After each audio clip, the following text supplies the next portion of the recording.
సంవత్సరాల తరబడి government job కోసం వేచి చూస్తున్నారా? కేవలం 8 నెలల్లో మీ కల నెరవేర్చుకోండి. వెంటనే కింది నంబర్స్‌కి కాల్ చేయండి. నమస్తే రమగారు. నమస్తే జయ. రమగారు, ఏదైనా మంచి కథ చెప్తారా? వింత కథ చెప్తాను జయ. పూర్వం అట నేపాళ రాజ్యానికి దగ్గరలో శాక్య రాజ్యం ఒకటి ఉండేది. శాక్యులు వీళ్ళకి కపిలవస్తు వీళ్ళ నగరం మనకు తెలుసు కదా. బుద్ధుడు బుద్ధ భగవానుడు కపిలవస్తు నగరంలో జన్మించాడు. ఆయన శాక్యముని, శాక్యుల వంశానికి చెందినవాడు బుద్ధుడు. అయితే ఈ శాక్యులు బుద్ధుడి తర్వాత కథ అనమాట. శాక్యులు చాలా ఖచ్చితమైన జాతి గౌరవాన్ని పాటించేవాళ్ళు. వేరే జాతులతోటి వివాహ సంబంధాలు చేసుకునేవాళ్ళు కాదు. చాలా ఖచ్చితంగా ఉండేవాళ్ళు. ఇప్పుడు ఈ బహుశా మనకి పంజాబీలు వాళ్ళు కూడా అదే అని అనుకుంటున్నాను నేను. అలాగే అనిపిస్తుంది. పంజాబీలనే చేసుకోవాలి వాళ్ళని, అలా ఏదో ఉంది. వీళ్ళు చాలా ఖచ్చితంగా దాన్ని పాటించేవాళ్ళు. అయితే ఆ కాలంలో వాళ్ళు, ఈ శాక్య వంశం వాళ్ళు, కోసల రాజు అయినటువంటి ప్రసేనజిత్తుకి లోబడి ఉండేవాళ్ళు. ప్రసేనజిత్తు వాళ్ళ రాజు, వీళ్ళ శాక్య నగరం వీళ్ళ నగరంగా ఉండేది. అయితే ఈ ప్రసేనజిత్తు బుద్ధ భగవానుడికి మహాభక్తుడట. అతనికి శాక్య వంశానికి చెందిన యువతిని పెళ్లి చేసుకోవాలని ఉండేది. ఎందుకంటే ఆయన బుద్ధ భగవానుడి వంశం. ఆ వంశం అమ్మాయి వల్ల తనకి పుట్టిన సంతానానికే తన రాజ్యం వెళ్ళాలని అతని కోరిక. వాళ్ళకి పట్టింపు లేదు, కోసలులకి పట్టింపు లేదు, ఏ జాతైనా వాళ్ళకి అభ్యంతరం లేదు. శాక్యులకి పట్టింపు. ఈయన ఏం చేశాడు, ఈ ప్రసేనజిత్తు శాక్య వంశానికి చెందిన ఒక యువతిని తనకి కన్యాదానం చేయమని ఈ శాక్యులకి కబురు చేశాడు. వీళ్ళు మల్లగుల్లాలు పడి అట్ట ఇస్తాం ఆనపిల్లని, ఇవ్వకూడదు అని బాగా తనుకులాడారు. కానీ ప్రసేనజిత్తుకి మీదకి తిరగబడ్డానికి ధైర్యం చాలా. అతను రాజు. వాళ్ళకి బాగా ఆలోచిస్తే వాళ్ళల్లో, ఆ వంశం పెద్దల్లో ఒక ఆయన మహానామ అతని పేరు. ఇతను ఏమన్నాడంటే, నా కుమార్తె, ఒక కుమార్తె ఉంది ఆయనకి, వాసవ క్షత్రియ ఆ పిల్ల పేరు. ఈ పిల్ల మా శాక్య స్త్రీకి పుట్టింది కాదు, దాసికి పుట్టిన కూతురు ఆయనకి. విచిత్రంగా చూడు, వాళ్ళకి వివాహాలు అవి పనికిరావు. తమ పిల్లని తమ జాతి కాని వాడికి చచ్చిన ఇవ్వరు. కానీ వీళ్ళకి అంతఃపుర దాసులతో వాళ్ళతో సంబంధాలు ఉంటాయి. అది తర్వాత కాలంలో కూడా చూసామమ్మా. ఇలాంటి డ్యూయల్ విధానాలు. కింద జాతుల వాళ్ళకి పిల్లల్ని ఇవ్వరు, కానీ కింద జాతి వాళ్ళతో సంబంధాలు కలిగి ఉంటారు, సంతానం కూడా కలిగి ఉండేవాళ్ళు. ఏమిటో ఇది విచిత్రంగా అనిపిస్తుంది నాకు. నీకు అది పనికి రాకపోతే ఇది పనికి రాకూడదు, ఇది ఎట్ట పనికి వస్తుంది వీళ్ళకి. నాకు నచ్చదు అది. కానీ ఏం చేస్తాం, మన కథలో ఇలా కనపడుతుంది. అతను ఏమన్నాడంటే, ఈ అమ్మాయి దాసికి పుట్టిన కూతురు, నా కూతురు వాసవ క్షత్రియ, ఆ పిల్లనిచ్చి పెళ్లి చేద్దాం. ఓకే, శాక్య యువతే అని చెప్తాం, నా కూతురు కాబట్టి. సరేనని ఉత్తరం రాశారు. వస్తే అక్కడి నుంచి వార్తాహరులు వచ్చారు కదా, వార్తాహరులకి సరేననేసరికి వాళ్ళు నమ్మల. శాక్యులకి ఎంత జాతి పట్టింపో వాళ్ళకి తెలుసు. ఒక సంవత్సరం అయినా పడుతుంది ఒక పిల్లని తమకు ఇవ్వడానికని నమ్మారు. వారం తిరగకుండానే ఎటా ఇస్తామన్నారు. వీళ్ళని నమ్మకూడదు, శాక్య యువతి కాదు, రాజుకు పట్టదలేమిటి, శాక్య స్త్రీయే కావాలని. వీళ్ళు ఎవరో పిల్లని శాక్య యువతని నమ్మిస్తారని, అట్లా కాదు, మీ పిల్లని పిలిపించండి, మేము చూస్తామన్నారు. చూస్తామంటే ఏం చేశారు, ఈ మహానామ ఇంటికే పంపించారు. మహానామ ఏం చేశాడు, భోజనానికి కూర్చున్నాడు. కూర్చుంటే వడ్డిచ్చారు భోజనం. ఆ వార్తాహరులు కూడా ఈయనతో పాటు సహపంక్తికి భోజనానికి కూర్చున్నారు. కంచం పెట్టంగానే మహానామ దాసితో చెప్పాడు, అమ్మాయిని పిలువు, నాతో పాటు అన్నం తింటుంది ఇవాళ అని చెప్పాడు.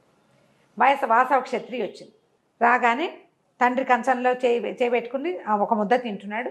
ఈ పిల్ల అన్నంలో చేయబెట్టింది, అన్నం కలుపుకుంటాడు. ఈ లోపల ఆయనకు ఒక ఉత్తరం వచ్చింది. ఒకే కంచంలో, తండ్రి కంచంలో కూతురు తింటాం, పెద్ద కంచం. ఒక పక్కన కూర్చుంది, తండ్రి పక్కన కూర్చొని. చిన్నపిల్లలు తింటారు కదా, 14-12 ఏళ్ల పిల్లలు నాన్నల కంచాల నుంచి అన్నాలు తింటారు.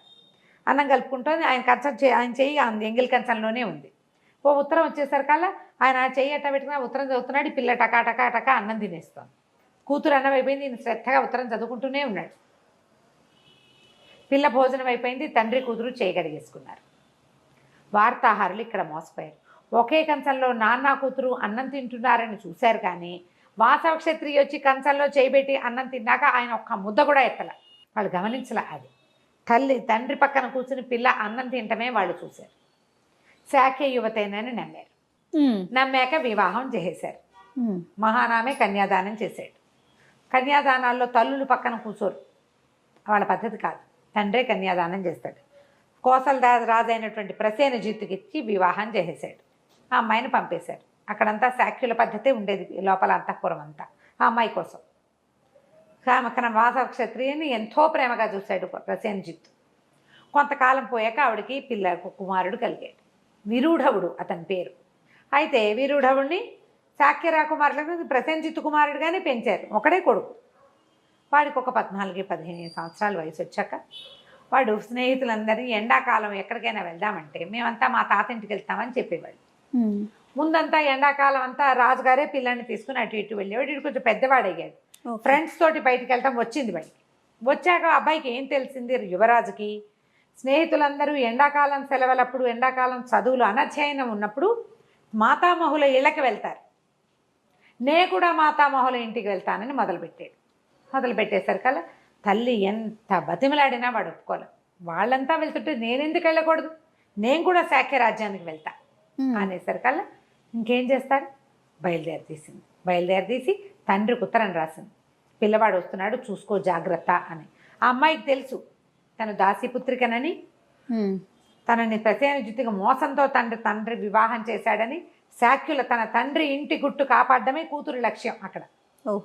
అక్కడి నుంచి పిల్లాడు సెలవులకి తాతగారింటికి వెళ్ళాడు. తాతగారింటికి వెళ్ళంగానే పిల్లాడు ఆడుకోవడానికి ఇక ఉన్న ఆ ఇంట్లో ఉన్న పిల్లలందరినీ వేరే ఊళ్ళు పంపేశారు.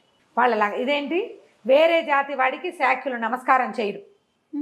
వీడు దాసీపుత్రుడు, రాజుకిచ్చి పెళ్లి చేశారు. వాళ్ళ జాతి గౌరవం కోసం దాసీపుత్రికని వాళ్ళు. దాసీపుత్రుడు కదా, ఇప్పుడు దాసి మనవడు వాడు. ఓకే, తమింటి దాసికి మనవడు, మహానామ మనవడు కాదు వాడు. అక్కడి నుంచి పిల్లాడు వచ్చేసరికల్లా చిన్నపిల్లలు, వాడి ఏజ్ పిల్లలు ఎవ్వరూ ఇంట్లో లేరు. అందరికీ నమస్కారం చేశాడు. ఒక్కళ్ళు కూడా వాడికి దండం పెట్టల. వీడే దండం పెట్టిన పిల్లాడు కదా, వాడికి ఏంటి ప్రతి నమస్కారం చేయరు, నేను యువరాజును కదా. వాడికి వింతగానే ఉండేది. ఆడుకోవడానికి పిల్లలు ఎవరు లేరు.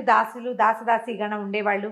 అక్కడి నుంచి సైనికులు ఉండేవాళ్ళు. పిల్లాన్ని వేటకు తీసుకెళ్లారు, ఆటకు తీసుకెళ్లారు, ఎక్కిచ్చారు, దూకిచ్చారు, నదుల దగ్గరికి తీసుకెళ్లారు. ప్రతి చోటకి వాడొక్కడు దాసదాసి గణం. తన కజిన్స్ ఎవరు లేరని వాడికి తెలిసింది. ఓకే, వాడికి అర్థమైంది. సరే, కానీ పెద్ద తప్పు తెలియలే. అక్కడ ఏదో జరుగుతుందని అతనికి అర్థం కాదు. ఒక 15 రోజుల పాటు ఎంత జాగ్రత్తగా కాపాడారో ఈ అబ్బాయిని. సరే, బయలుదేరిపోయాక వాళ్ళ సైనికుల్లో ఒకడు ఇతను ఏదో ఒక ఆట వస్తువో బొమ్మో ఇక్కడ మర్చిపోతే ఒక సైనికుడిని వెనక్కి పంపించాడు. నాది పట్టుకురా అని పంపిస్తే సైనికుడు వెనక్కి వచ్చాడు. వెనక్కి వస్తే ఈ విరూఢవుడు కూర్చున్న ప్రాంతం అంతా పాలతోటి కడగబడుతోంది. ఒక దాసి పాలతోటి కడుగుతోంది ఆ గదులు. కడుగుతుంటే సైనికుడు ఆశ్చర్యపోయాడు. ఏంటి, రాకుమారుడు, రేపు రాజు, కోసల దేశపు కాబోయే రాజు, అతను కూర్చున్న ప్రాంతాన్ని కడుగుతారా, అది కూడా పాలతోటి, శుద్ధి కోసం. అతను నిలబడి ఉంటే ఈ అమ్మాయి, ఆ దాసి, ముసలిది కడుగుతున్న దాసి ఇది గొణుగుతుంటే ఆ గొణుగున్న మాటలు వాడికి లీలగా అర్థమైంది. విరూఢవుడు రాజపుత్రికకి పుట్టినవాడు కాదు అని. వాడు వెనక్కి వెళ్ళి చూసినట్టు అప్పచెప్పేశాడు అక్కడ. మరి తన రాజుకు తను చెప్పాలి కదా, మరి ఏం చూశాడో చెప్పకపోతే ఎట్లా? మీరు కూర్చున్న గదులన్నీ పాలతో కడగబడుతున్నాయి, మీ జన్మ మీద అనుమానం వచ్చేలాంటి మాటలు వినపడ్డాయి నాకు అక్కడ. కాంతపోయాడు. ఏ ప్రాంతాన్ని, నేను కూర్చున్న ప్రాంతాన్ని పాలతో కడిగారు, శాక్యుల రక్తంతో కడుగుతా దాన్ని అని ప్రతిజ్ఞ చేశాడు. అక్కడి నుంచి హుటాహుటిన 15 ఏళ్ల పిల్లాడు హుటాహుటిన వెళ్ళిపోయాడు. తల్లిని నిలదీశాడు. ఏం జరిగిందని, ఎందుకు చేశారు ఇది వీళ్ళు? మీ నాన్నతో సమాధానం చెప్పిస్తావా, నువ్వు చెప్తావా సమాధానం? నేనున్న భవనాన్ని ఎందుకు పాలతో కడిగారు వాళ్ళు? నేను వాళ్ళ సాటి శాక్యుడిని కానా? శాక్య స్త్రీకి పుట్టలేదా నేను? నువ్వెవరికి పుట్టావు అడిగేసరికల్లా ఆవిడ దుఃఖంతో జరిగింది చెప్పవలసి వచ్చింది. ప్రసేనజిత్తుకు మండిపోయింది, అర్థమైపోయింది జరిగిన మాయ ఏమిటి అని. వార్తాహరులను పిలిచారు. మీరు ఆ రోజు చూశారు కదా అంటే 100% మేము చూసాం. మహానామతోటి ఈ అమ్మాయి ఈవిడే, ఈ మహారాణి కూర్చుని భోజనం చేసింది కంచంలో. అప్పుడు మహారాణిని నిలదీశారు. నీ కంచంలో చేయి పెట్టాక మా నాన్న ముద్దెత్తలేదు అని చెప్పిందంట. తనకి పుట్టిన కూతురైనా కడజాతి స్త్రీకి పుట్టినది, దాసికి పుట్టిన పిల్ల కాబట్టి ఆ పిల్ల తన పిల్లగా చెలామణి అవుతుంది, కానీ దాని ఎంగిలి తండ్రి తినడు. శాక్యులకు అలాంటి పట్టింపు. ఏం కథ ఈ కాలానికి చెప్పచ్చా ఇది? నేను పని అడిగాడని చెప్తున్నాను అంతే. ఆ కాలం ఎట్లాంటి పిచ్చి కాలము అని. అక్కడి నుంచి ఏమైంది, రాజు క్షమించేశాడు. బుద్ధ భగవానుడి భక్తుడు అవటం వల్ల ఆయన అహింస పరమోధర్మ అన్నాడు ఆయన. దాంతో ఇతను ఏమనుకున్నాడంటే ఏది జరిగితే అది జరిగింది, ఏది జరగవలసిందో భగవంతుడు అదే జరుపుతాడు, నేను శాక్యమునికే నమస్కారం చేస్తాను, నాకు ఎలాంటి అభ్యంతరము లేదు, ఈమె నా భార్యే, అతను నా కుమారుడే అన్నాడు. కానీ విరుఢుడు ఒప్పుకోలే, పగ సాధించవలసిందే. మహారాజుకి దాసీపుత్రికనిచ్చి పెళ్లి చేస్తారా, శాక్యుల రక్తంతో ఆ భవనాన్ని కడకపోతే నిద్రపోను నేనని చెప్పాడు. తండ్రిని తప్పించి పదవినిచ్చి తను రాజైపోయాడు. పగతోటి శాక్యుల మీద యుద్ధానికి వెళ్ళాడు. నిజంగానే తన తాత రక్తంతో ఆ భవనాన్ని కడిగించాడు. తండ్రి బుద్ధ భగవానుడి భక్తుడైన వాడు కుమారుడికి ఎంత పగోజోడు. ఇది చూడు శాక్య రక్తం. తాత మాతామహుడు శాక్యుడు, తల్లి శాక్యుడికి పుట్టిన స్త్రీ. ప్రసేనజిత్తు కోసల దేశానికి రాజైనా అతనికి పగ సాధించే లక్షణం లేదు. జాతి పిచ్చి ఉన్న శాక్యులకి అలాంటిదే తన పగ పిచ్చి ఉన్న మానవుడు పుట్టాడు. ఆ తర్వాత తను ఎంతో కాలం రాజ్యం చేశాడు, కానీ శాక్య వంశమే నిర్మూలమైపోయింది. వాళ్ళని పూర్తిగా చంపేశాడు అతను. ఇలాంటి అపరాధం చేశారు కాబట్టి వీళ్ళని బతకనివ్వకూడదన్నట్టు అని చెప్పాడట. వీళ్ళని ఈడ్చుకొచ్చి వాళ్ళ రక్తంతో దీన్ని కడిగించాడు. కథ కంచుకి మనం ఇంటికి. చందమామలో ఇలాంటి కథలు కూడా ఉన్నాయమ్మా. కానీ ఆ రోజుల్లో జరిగిన కథ ఇది, జరిగి ఉండొచ్చని ఊహించి రాసిన కథ, అంతేగా రమ్మగారు? అంతే. దీన్ని కథగా మాత్రమే చూడండి అంతే. చూడండి, ఇవి ఇలాంటివి కథలు కూడా మనం కనపడుతూ ఉంటాయి. ఈ పగ కథలు మనకు కనపడతాయి. ఎప్పుడు చెప్పలేదు కదా, అవును, ఫస్ట్ టైం చెప్తున్నాం. నమస్తే అండి. నమస్తే.